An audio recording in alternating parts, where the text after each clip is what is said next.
Fruit at the Bottom of the Bowl by Bradbury. William Acton rose to his feet. The clock on the mantel ticked midnight. He looked at his fingers, and he looked at the large room around him, and he looked at the man lying on the floor. William Acton, whose fingers had stroked typewriter keys and made love and fried ham and eggs for early breakfasts, had now accomplished a murder with those same 10 whorled fingers.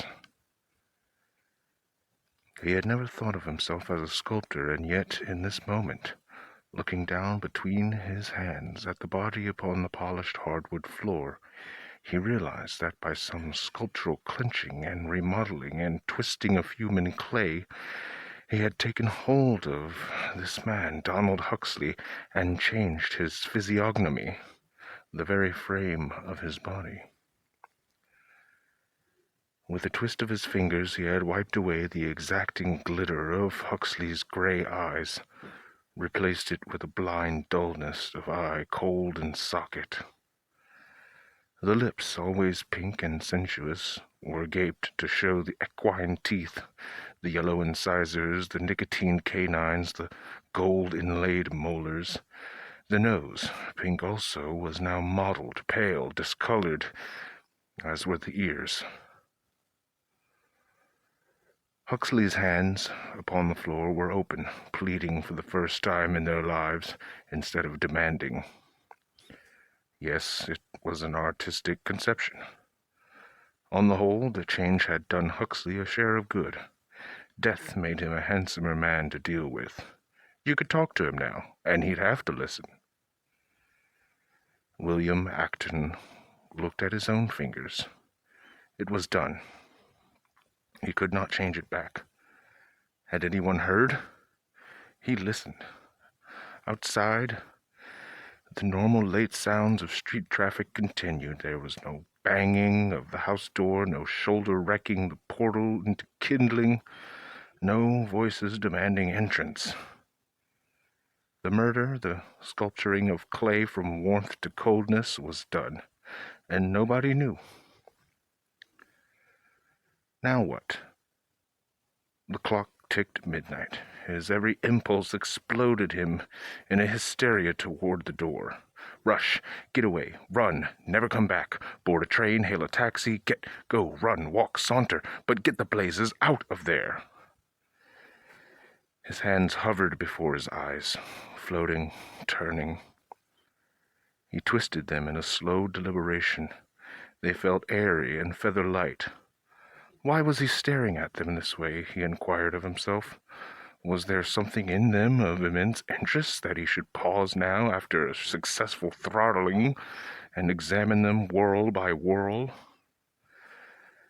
They were ordinary hands. Not thick, not thin, not long, not short. Not hairy, not naked, not manicured and yet not dirty. Not soft and yet not calloused. Not wrinkled and yet not smooth, not murdering hands at all, and yet not innocent. He seemed to find them miracles to look upon. It was not the hands as hands he was interested, nor the fingers as fingers. In the numb timelessness after an accomplished violence, he found interest only in the tips of his fingers. The clock ticked upon the mantel. He knelt by Huxley's body, took a handkerchief from Huxley's pocket, and began methodically to swab Huxley's throat with it. He brushed and massaged the throat and wiped the face and the back of the neck with fierce energy. Then he stood up.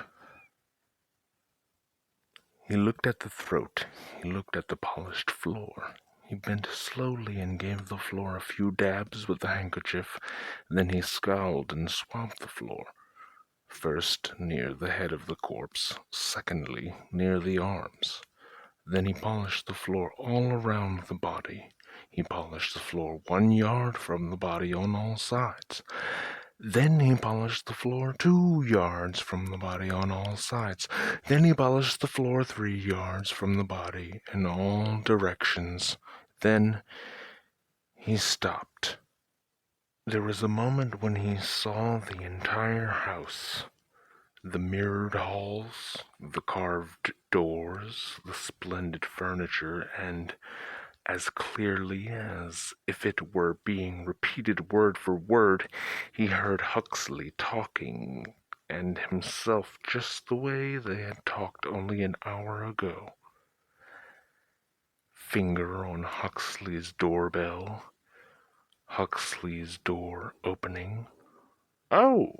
Huxley shocked. "It's you, Acton." "Where's my wife, Huxley?" "Do you think I'd tell you, really? Don't stand out there, you idiot. If you want to talk business, come in. Through that door, there, into the library." Acton had touched the library door. "Drink?" "I need one. I can't believe Lily is gone, that she—" "There's a bottle of Burgundy, Acton. Mind fetching it from that cabinet?" Yes, fetch it. Handle it. Touch it. He did. "Some interesting first editions there, Acton. Feel this binding. Feel of it." "I didn't come here to see books. He had touched the books and the library table, and touched the Burgundy bottle and Burgundy glasses. Now, squatting on the floor beside Huxley's cold body with polishing handkerchief in his fingers, motionless, he stared at the house, the walls, the furniture about him, his eyes widening, his mouth dropping, stunned by what he realized and what he saw. He shut his eyes, dropped his head, crushed the handkerchief between his hands, wadding it, biting his lips with his teeth, pulling in on himself. The fingerprints were everywhere. Everywhere. "Mind getting the Burgundy, Acton, eh? The Burgundy bottle, eh? With your fingers, eh? I'm terribly tired, you understand." A pair of gloves. Before he did one more thing, before he polished another area, he must have a pair of gloves, or he might unintentionally, after cleaning a surface, redistribute his identity. He put his hands in his pockets. He walked through the house to the hall umbrella stand, the hat rack, Huxley's overcoat. He pulled out the overcoat pockets. No gloves. His hands in his pockets again, he walked upstairs, moving with a controlled swiftness, allowing himself nothing frantic, nothing wild. He made the initial error of not wearing gloves, but after all, he hadn't planned a murder, and his subconscious, which may have known of the crime before its commitment, had not even hinted he might need gloves before the night was finished. So now he had to sweat for his sin of omission. Somewhere in the house there must be at least one pair of gloves. He would have to hurry. There was every chance that someone might visit Huxley, even at this hour. Rich friends drinking themselves in and out the door, laughing, shouting, coming and going without so much as a hello, goodbye. He would have until 6 in the morning at the outside, when Huxley's friends were to pick Huxley up for a trip to the airport and Mexico City. Acton hurried about upstairs, opening drawers, using the handkerchief as a blotter. He untidied 70 or 80 drawers in 6 rooms, left them with their tongues, so to speak, hanging out, ran on to new ones. He felt naked, unable to do anything until he found gloves. He might scour the entire house with a handkerchief, buffing every possible surface where fingerprints might lie. then one microscopic whirling symbol. It would be putting his stamp of approval on the murder. That's what it would be. Like those wax and all with sand to dry the ink and press their signet rings in hot crimson tallow at the bottom. So it would be if he left one, mind you, one fingerprint upon the scene. His approval of the murder did not extend as far as affixing said seal. More drawers. Be quiet, be curious, be careful, he told himself. At the bottom of the 85th drawer he found gloves. Oh, my lord, he slumped against the bureau, sighing. He tried the gloves on, held them up, proudly flexed them, buttoned them. They were soft, gray, thick, impregnable. He could do all sorts of tricks with hands now and leave no trace. He thumbed his nose in the bedroom mirror, sucking his teeth. No!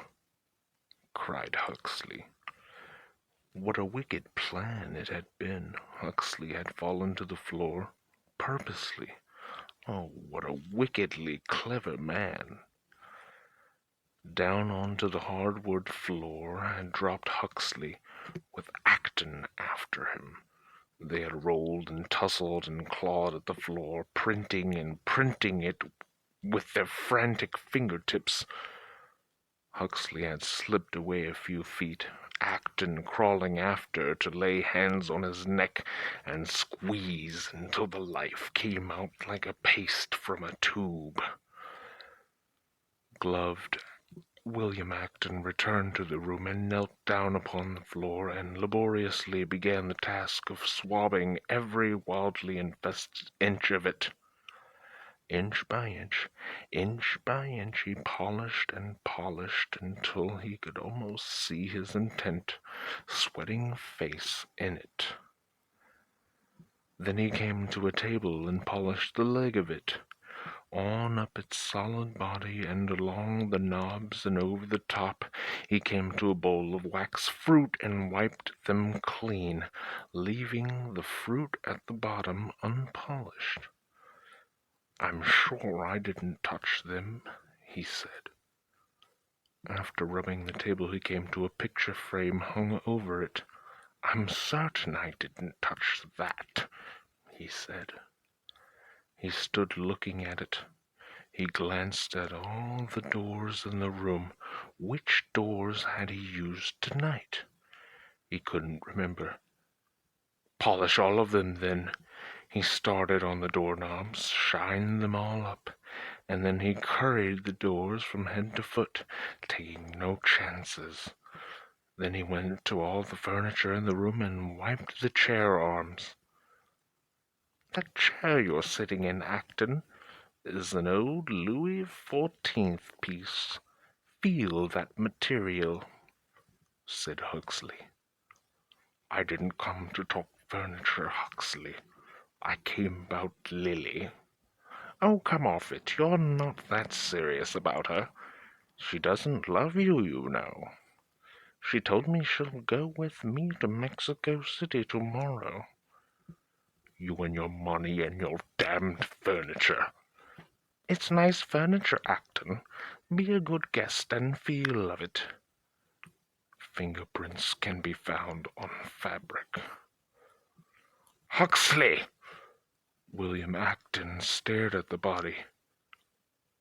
Did you guess I was going to kill you? Did your subconscious suspect, just as my subconscious suspected?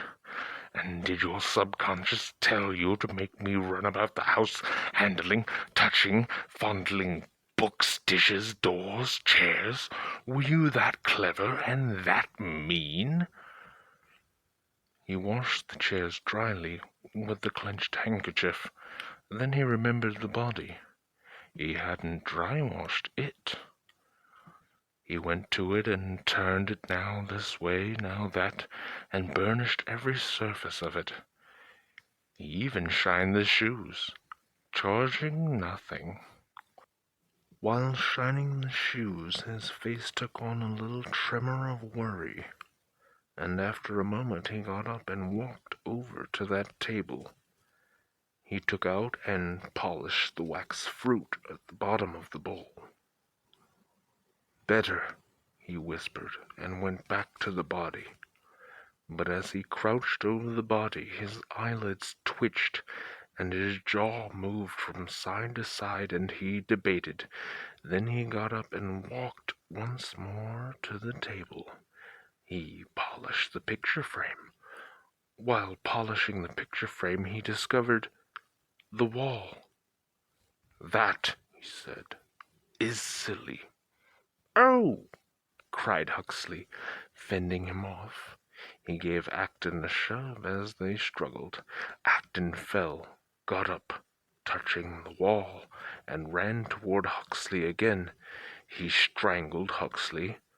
Huxley died. Acton turned steadfastly from the wall, with equilibrium and decision. The harsh words and the action faded in his mind. He hid them away. He glanced at the four walls. "Ridiculous," he said. From the corners of his eyes he saw something on one wall.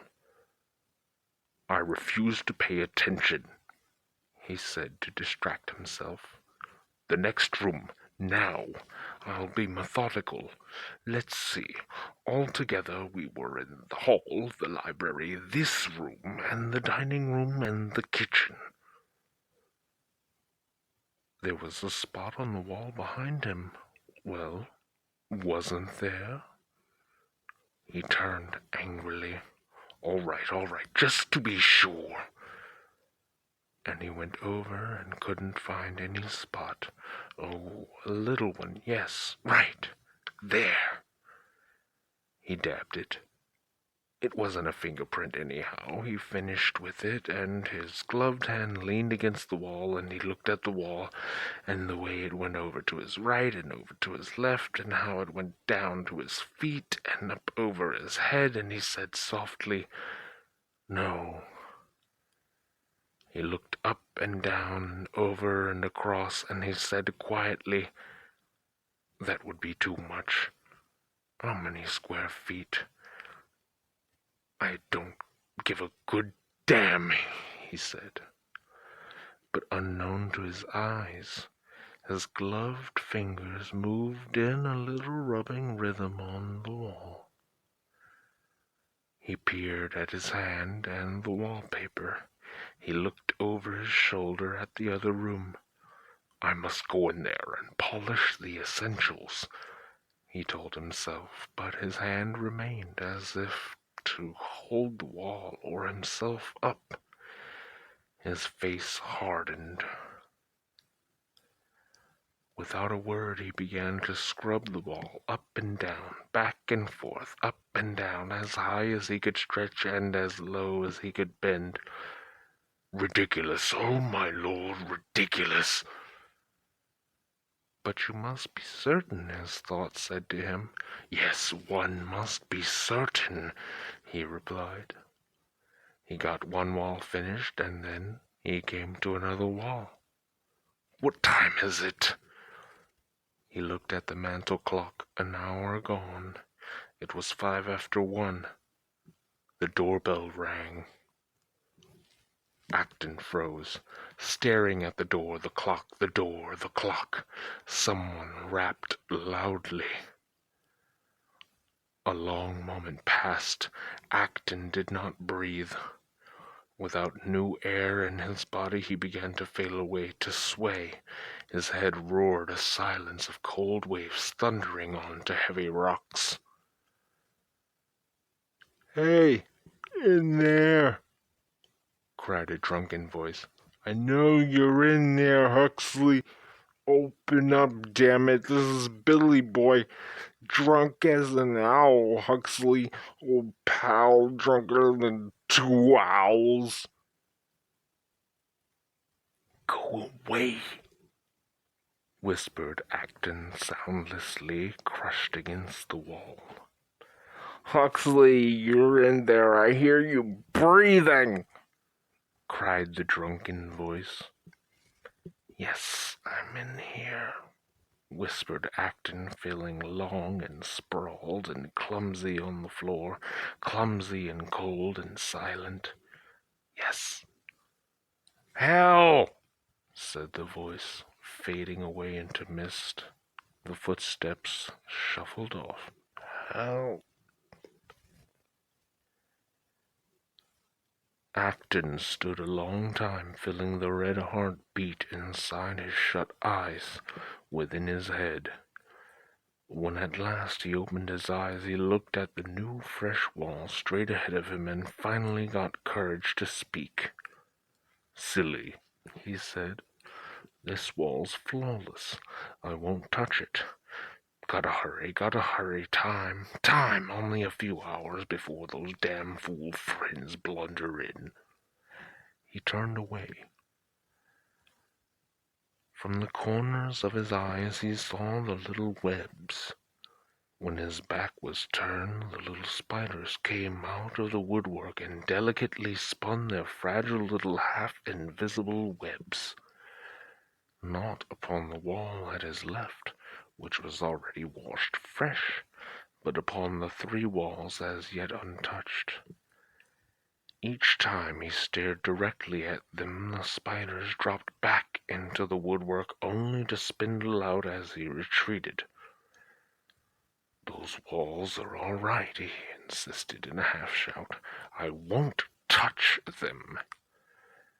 He went to a writing desk at which Huxley had been seated earlier.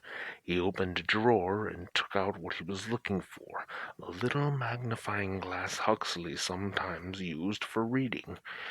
He took the magnifier and approached the wall uneasily. Fingerprints. "But those aren't mine," he laughed unsteadily. "I didn't put them there. I'm sure I didn't. A servant, a butler, or a maid, perhaps." The wall was full of them. "Look at this one here. Long and tapered. A woman's. I'd bet money on it." "Would you?" "I would." "Are you certain?" "Yes." "Positive?" "Well, yes." "Absolutely?" "Yes, damn it, yes." "Wipe it out anyway, why don't you?" "There, by God!" "Out damn spot, eh, Acton?" "And this one over here," scoffed Acton. "That's the print of a fat man." "Are you sure?" "Don't start that again," he snapped, and rubbed it out. He pulled off a glove and held his hand up, trembling in the glary light. "Look at it, you idiot. See how the whorls go, see?" "That proves nothing." "Oh, all right." Raging, he swept the wall up and down, back and forth, with gloved hands, sweating, grunting, swearing, bending, rising, and getting redder of face. He took off his coat, put it on a chair.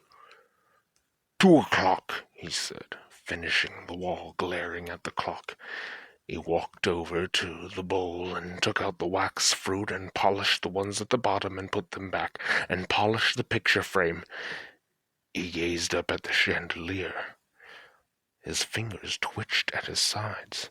His mouth slipped open and the tongue moved along his lips, and he looked at the chandelier and looked away and looked back at the chandelier and looked at Huxley's body and then at the crystal chandelier with its long pearls of rainbow glass. He got a chair and brought it over under the chandelier and put one foot upon it and took it down and threw the chair violently, laughing, into a corner. Then he ran out of the room, leaving one wall as yet unwashed. In the dining room he came to a table. "I want to show you my Gregorian cutlery, Acton," Huxley had said. Oh, that casual, that hypnotic voice. "I haven't time," Acton said. "I've got to see Lily." Nonsense! Look at this silver, this exquisite craftsmanship. Acton paused over the table where the boxes of cutlery were laid out, hearing once more Huxley's voice, remembering all the touchings and gesturings. Now Acton wiped the forks and spoons and took down all the plaques and special ceramic dishes from the wall itself. Here's a lovely bit of ceramics by Gertrude and Otto Natzler, Acton. Are you familiar with their work? It is lovely. Pick it up, turn it over, see the fine thinness of the bowl, hand thrown on a turntable, thin as eggshell, incredible. And the amazing volcanic glaze. Handle it, go ahead, I don't mind. Handle it, go ahead, pick it up. Acton sobbed unevenly. He hurled the pottery against the wall. It shattered and spread, flaking wildly upon the floor. An instant later he was on his knees. Every piece, every shard of it must be found. Fool, fool, fool, he cried to himself, shaking his head and shutting and opening his eyes and bending under the table. Find every piece, idiot. Not one fragment of it must be left behind. Fool, fool, he gathered them. Are they all here? He looked at them on the table before him. He looked under the table again, and under the chairs and the service bureau, and found one more piece by matchlight, and started to polish each little fragment as if it were a precious stone. He laid them all out neatly upon the shining polished table. A lovely bit of ceramics, Acton. Go ahead, handle it.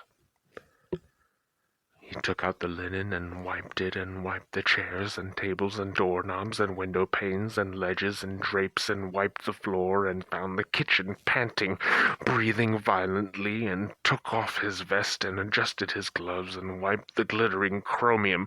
I want to show you my house, Acton, said Huxley. Come along. And he wiped the utensils and silver faucets and the mixing bowls, for now he had forgotten what he had touched and what he had not. Huxley and he had lingered here in the kitchen, Huxley prideful of its array, covering his nervousness at the presence of a potential killer, perhaps wanting to be near the knives if they were needed. They had idled, touch this, that, something else. There was no remembering what or how much or how many, and he finished the kitchen and came through the hall into the room where Huxley lay. He cried out. He had forgotten to wash the fourth wall of the room, and while he was gone the little spiders had popped from the fourth unwashed wall and swarmed over the already clean walls, dirtying them again. On the ceilings, from the chandelier, in the corners, on the floor, a million little whorled webs hung billowing at his scream. Tiny, tiny little webs, no bigger than, ironically, your finger. As he watched, the webs were woven over the picture frame, the fruit bowl, the body, the floor. Prince wielded as a paper knife, pulled out drawers, touched the tabletop, touched everything, everywhere. He polished the floor wildly. He rolled the body over and cried on it while he washed it. He got up and walked over and polished the fruit at the bottom of the bowl. Then he put a chair under the chandelier and got up and polished each little hanging fire of it, shaking it like a crystal tambourine until it tilted bell-wise in the air. Then he leaped off the chair and gripped the doorknobs and got up on other chairs and swabbed the halls higher and higher, and ran to the kitchen and got a broom and wiped the webs from the ceiling and polished the bottom fruit of the bowl and washed the body and doorknobs and silverware and found the hall banister and followed the banister upstairs. 3 o'clock. Everywhere, with a fierce mechanical intensity, clocks ticked. There were 12 rooms downstairs and 8 above. He figured the yards and yards of space and time needed. 100 chairs, 6 sofas, 27 tables, 6 radios, and under and on top and behind. He yanked furniture out away from walls and, sobbing, wiped them clean of years-old dust and staggered and followed the banister up the stairs, handling, erasing, rubbing, polishing, because if he left one little print, it would reproduce and make a million more, and the job would have to be done all over again. And now it was 4 o'clock, and his arms ached, and his eyes were swollen and staring, and he moved sluggishly about on strange legs, his head down, his arms moving, swabbing and rubbing, bedroom by bedroom, closet by closet. They found him at 6:30 that morning in the attic. The entire house was polished to a brilliance. Vases shone like glass stars. Chairs were burnished. Bronzes, brasses, and coppers were all aglint. Floors sparkled, banisters gleamed. Everything glittered, everything shone, everything was bright. They found him in the attic, polishing the old trunks and the old frames and the old chairs and the old carriages and toys and music boxes and vases and cutlery and rocking horses and dusty Civil War coins. He was half through the attic when the police officer walked up behind him with a gun. "Done!" On his way out of the house, Acton polished the front doorknob with his handkerchief and slammed it in triumph.